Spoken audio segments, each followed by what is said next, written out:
اس کے بعد آ گیا جی خون حیض کا بیان، خون حیض، استحاضہ اور نفاس۔ ان کا ظاہر ہے کہ یہ بھی مسائل جاننا ضروری ہے، ہمیں پتہ ہوں گے تو ہم اپنے زوجہ وغیرہ کو بتایا جائے گا تو وہ اس طریقے سے آگے جو ہے، حالانکہ ہونا یہ چاہیے کہ خواتین کے لیے خاص معلمات کے ذریعہ سے خواتین میں یہ درس و تدریس ہونی چاہیے، ضروری ہے۔ امام خمینی رضوان اللہ تعالیٰ علیہ کا ایک جملہ ہے اور بہت کمال جملہ ہے کہ ایک مرد کی تربیت جو ہے وہ خالی ایک مرد کی تربیت ہے، لیکن ایک خاتون کی تربیت پورے خاندان کی تربیت ہے۔ خاتون کی تربیت کیونکہ ظاہر ہے کہ اس نے اسی سے شوہر تعلق رکھتا ہے، اس سے بہن بھائی باپ،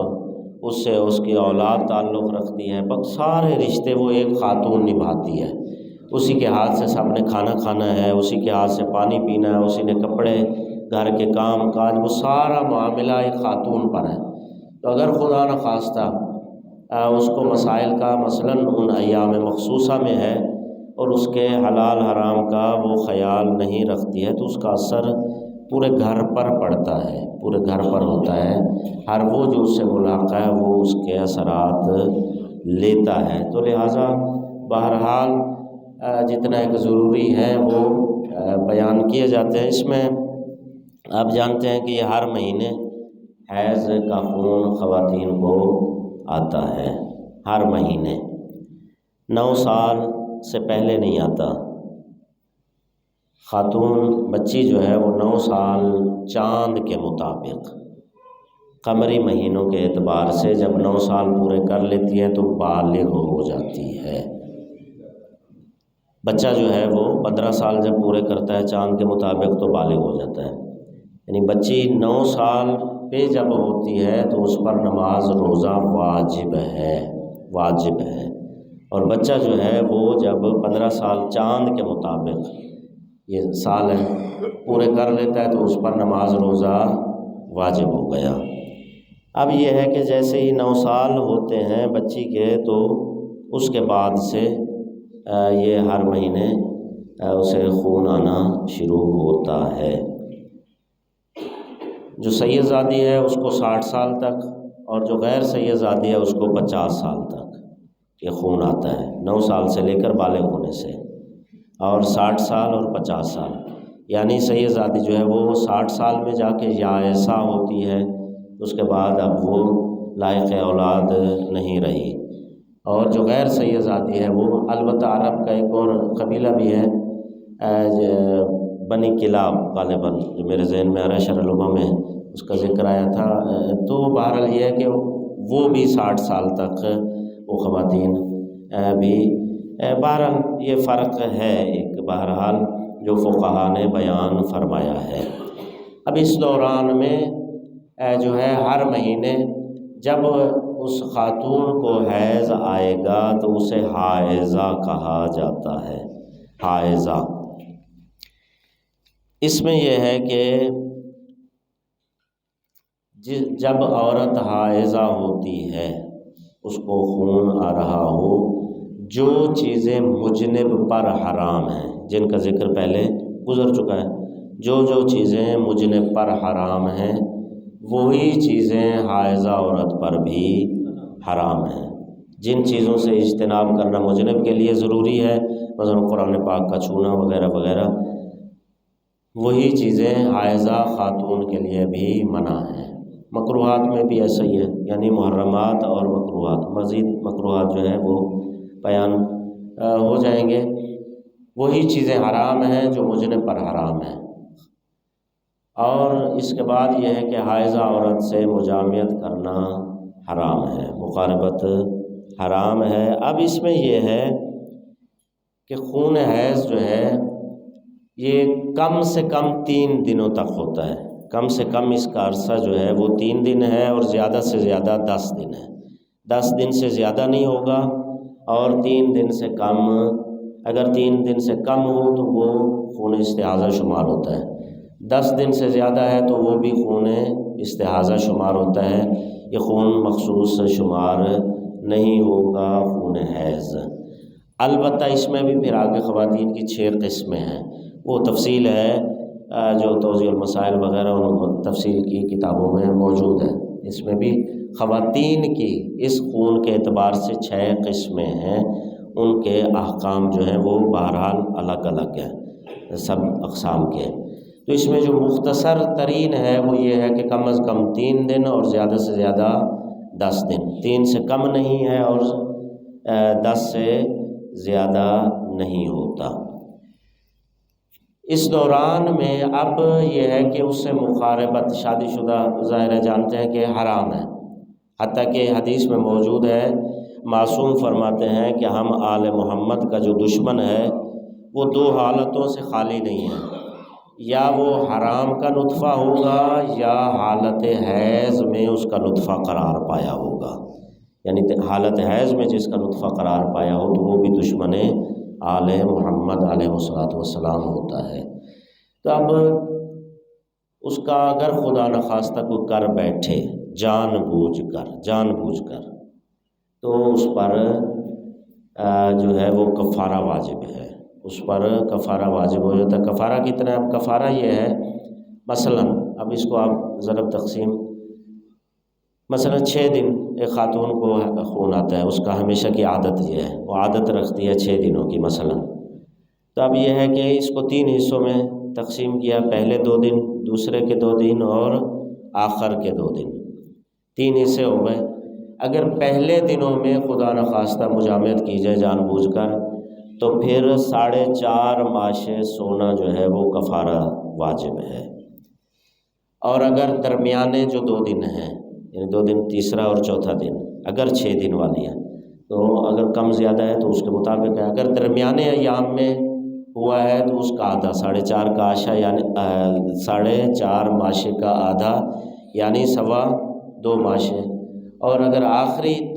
2 دن جو ہے آخری ایام میں کیا گیا تیسرے حصے میں تو پھر اس 2.25 کا آدھا، یہ کفارہ جو ہے یہ واجب ہوتا ہے۔ ایک صلوات پر محمد و آل محمد، اللہم صلی علی محمد و آل محمد وعجل فرجہم۔ اس میں یہ ہے کہ اگر جان بوجھ کر، اگر خدا نخواستہ مثلاً علم نہیں ہوا، البتہ یہ ہے کہ مجامعت ہو رہی ہے، دوران مجامعت اگر خون شروع ہو جائے تو فوراً جدا ہونا واجب ہے کہ علیحدہ کر لیا جائے اپنے آپ کو، اور اگر خواتین یہ کہہ دیں کہ ہمیں یہ حالت ہے تو مرد پر ضروری ہے کہ اس کے کہے کا اعتبار کرے،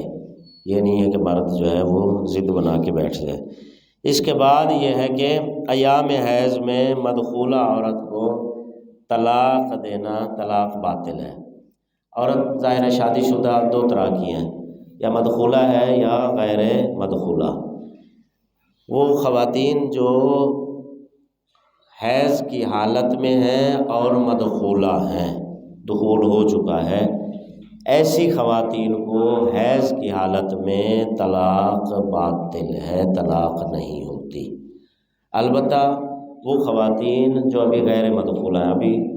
میاں بیوی کے درمیان کچھ بھی نہیں، کوئی رشتہ قائم نہیں ہوا تھا، رخصتی چاہے ہو گئی تھی، کسی وجہ سے بھی نہیں مقاربت ہو سکی تھی، اس کو حالت حیض میں طلاق ہو سکتی ہے۔ البتہ اگر جو ہے مقاربت ہو چکی تھی تو اس کو حالت حیض میں جب تک حیض سے پاک نہیں ہوگی طلاق نہیں ہوتی ہے۔ اس کے بعد حالت حیض میں یہ بھی تقریباً جانتے ہیں کہ نماز کی معافی ہے، نماز جو ہے وہ خواتین کی معاف ہے، ایسی معاف ہے کہ بعد میں قضا نہیں ہے اس پر، یعنی نمازوں کی قضا اس پر نہیں ہے ان مخصوص ایام میں جو نمازیں اس نے چھوڑی ہیں۔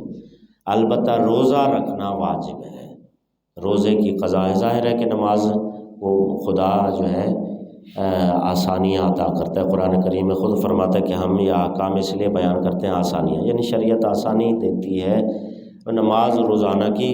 تو اب اگر 10 دن بیچاری ہر مہینے 10 دنوں کی قضائیں پڑھے یا 5 وہ اس کے لیے بوجھ ہو جائے گا، باقی بھی کام کاج کرنے ہیں، تو اس لیے اس کی قضا شریعت میں نہیں رکھی گئی ہے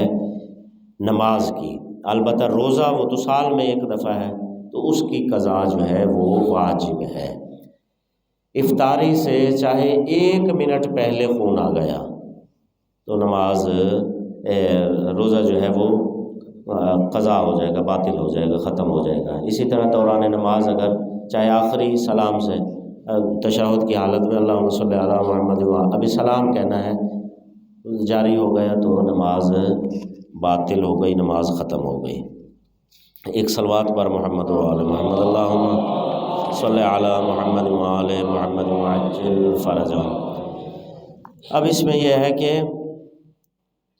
مکروہات جو اس حالت میں مکروہات ہیں، واجب سجدہ والی 4 صورتوں کے علاوہ، وہی پہلے گزارش کی کہ جو مجنب کے احکام ہیں وہی حائضہ کے احکام ہیں، جو چیزیں اس کے لیے حرام ہیں وہی چیزیں اس کے لیے بھی حرام ہیں۔ مکروہات میں بھی اسی طرح، جس طرح مجنب کے لیے عرض کیا تھا کہ 7 آیات کے علاوہ سے زیادہ پڑھنا مکروہ ہے مجنب کے لیے، واجب سجدے والی 4 صورتوں کو چھوڑ کر۔ حالت حیض میں خواتین کی بھی یہی کیفیت ہے۔ ہمارے ہاں یہ اکثر یہ ہوتا ہے کہ خواتین کی اس حالت میں بالکل مصلی سے چھٹی کرا دی جاتی ہے۔ نماز تو ظاہر واجب نہیں ہے، نماز تو ختم ہو گئی اس کی، قرآن سے بھی چھٹی، تسبیحات سے بھی چھٹی، جبکہ شریعت کا یہ حکم ہے باقاعدہ، مستحب ہے شرعاً کہ ان ایام میں باوضو ہو کر، جب پاک صاف کر کے مقام مخصوص کو جو چیز ہے وہ چینج کر کے پاک صاف ہو کر باوضو ہو کر مصلی پر بیٹھے، اوقات نماز میں مصلی پر بیٹھے، ان ایام میں تسبیح پڑھے، ذکر کرے، مثلا درود پڑھے، استغفار کرے، تسبیحات 4 پڑھے، کچھ بھی ذکر خدا جو ہے وہ کرے، تاکہ اس کی نماز کی عادت ختم نہ ہو۔ وہ جو روحانی اس کا کیفیت ہے، کیونکہ یہ تو شرعی مجبوری ہے، وہ تو ایک الہی اور فطری چیز ہے، اس میں اس کا قصور نہیں ہے، تقصیر نہیں ہے، تو اس لیے خود اس کا جو روحانی سفر ہے وہ تاکہ برقرار رہے، کیونکہ ہر نماز کے ساتھ ایک روحانی سفر ہوتا ہے، اگلی نماز پر پھر اس سے آگے پرواز ہے، تو وہ ایک روحانی بلندی جو ہے وہ تاکہ اس کا سفر جو ہے وہ جاری رہے، اس میں کمی واقع نہ ہو، لہٰذا اوقات نماز میں باوضو ہو کر ذکر کرنا۔ اور قرآن کریم کی تلاوت، وہ 4 واجب سجدوں والی صورتیں ہیں، ظاہر ہے ان کی بسم اللہ پڑھنا بھی حرام ہے، وہ نہیں پڑھی جا سکتی جس طرح مجنب ہے۔ اس کے علاوہ کا باقی قرآن، وہ جس طرح اس میں گزارش کیا تھا کہ اس میں مثلا خواتین دستانے پہن کر قرآن پاک کھول کے اس کی تلاوت کر سکتے ہیں، اس حالت میں کوئی مسئلہ نہیں ہے، مکروہ ہے، حرام نہیں ہے۔ تو لہٰذا اچھا وہ خواتین ہیں، چھوٹے بچے ہیں گھر کے اندر، اگر ماں مثلا 10 دن جو ہے وہ نماز اور مصلی اور ان چیزوں سے قریب ہی نہیں گئی ہے، وہ 10 دن جو بچے پر روحانی اثر ہوگا، اگر وہ مصلی پر کم از کم آ کر بیٹھی رہی ہے تو ابھی جو بچوں کی روٹین کوئی سیٹ ہو رہی ہوگی یا وہ چیز، تو وہ 10 دنوں میں وہ سب چیز ختم ہو جائے گی، کم زیادہ بھی ایام ہو سکتے ہیں، وہ عرض کر دی ہے۔ تو لہٰذا شرعاً جو ہے ایسا کوئی مسئلہ نہیں ہے، نماز کی معافی ہے، روزے کی قضا ہے، لیکن واجب صورتوں والی قرآن کریم کی صورتیں چھوڑ کر باقی قرآن کریم کو، جلد کو ہاتھ لگ سکتا ہے، وہی جو مجنب کے احکام عرض کیے تھے، لفظوں کو ہاتھ نہ لگے، البتہ اس کے لیے دستانے استعمال کیے جا سکتے ہیں، مجنب بھی اور حائضہ عورت بھی دستانے استعمال کیے جا سکتے ہیں، وہ کر کے جو ہے قرآن کریم کی تلاوت ہو سکتی ہے، واجب صورتوں کو چھوڑ کر وہ کریں، تسبیحات نمازوں کو 5 منٹ 10 منٹ سجدہ کیا جا سکتا ہے، سارا کچھ ہو سکتا ہے، صرف نماز کی معافی ہے، روزے کی معافی ہے۔ تو یہ چیزیں جو ہیں یہ ضروری ہیں، ظاہر ہے کہ بیگمات کو گھر میں وہ بتانا چاہیے تاکہ اولاد کی تربیت اور یہ خاص ضروری جو چیزیں ہیں وہ آگے پہنچے، اور اس کے ساتھ گھر کا جو ماحول ہے وہ پاک و پاکیزہ ہوتا ہے۔ خداوند رحمان الرحیم ہمیں دین سیکھ کر اس پر عمل کرنے کی توفیق عطا فرمائے۔ بسم